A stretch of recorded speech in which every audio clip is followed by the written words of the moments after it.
Hi, Joan Hyman here, and I'm with Sarah Helt, and I want to talk about the arms in downward facing dog and how to teach external rotation, and actually starting out in child's pose, because it's a little easier to teach the arms in child's pose as opposed to down dog because they're not weight bearing.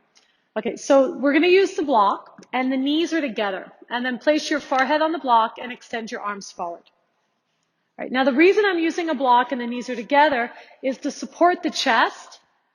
So the head is over the hips, which makes it much easier to access the upper back. So the first thing you want to look for is that the hands are shoulder distance apart. And she has a tendency to go really wide.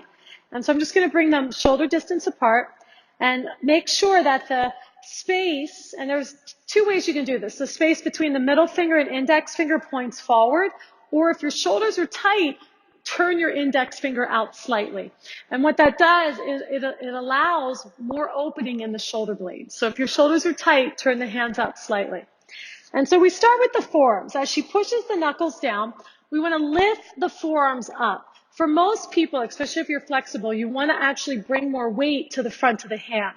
So as she pulls the forearms up, it also activates the inner arms, okay? And Sarah hyperextends, so the inner arms are really important for her. All right, now I'm going to give you just a little bit of resistance here. So the outer arms are firming in. And then just gently press out against me. Good. Now, the next stage is to lift your head and then move the top of the chest forward.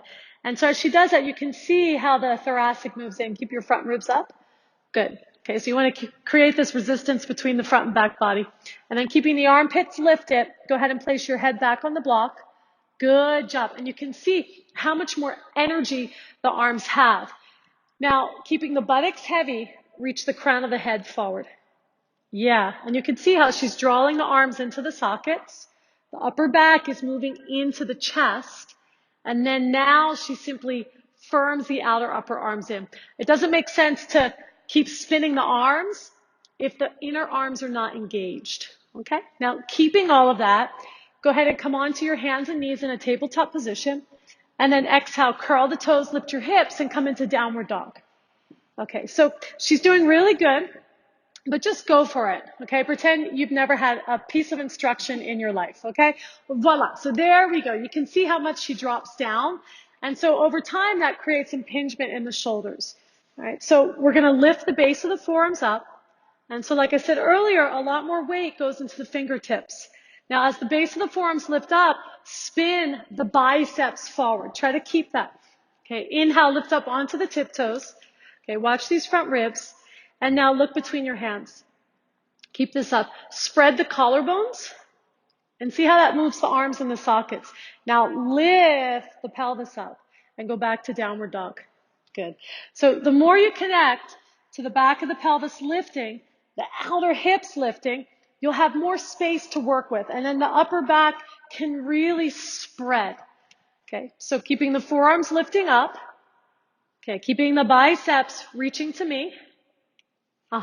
Then firm in. So that's what happens. It just firms. And then she can lift the back of the pelvis up, lift the lower belly up. Now, without losing any of that, turn your heels out slightly. Just press your thoracic spine in and let the crown of the head release down. Good job. So downward facing dog. Nice, Sarah. You can come down. So if you have any questions, please leave it in the comments below. Thanks for watching. Namaste.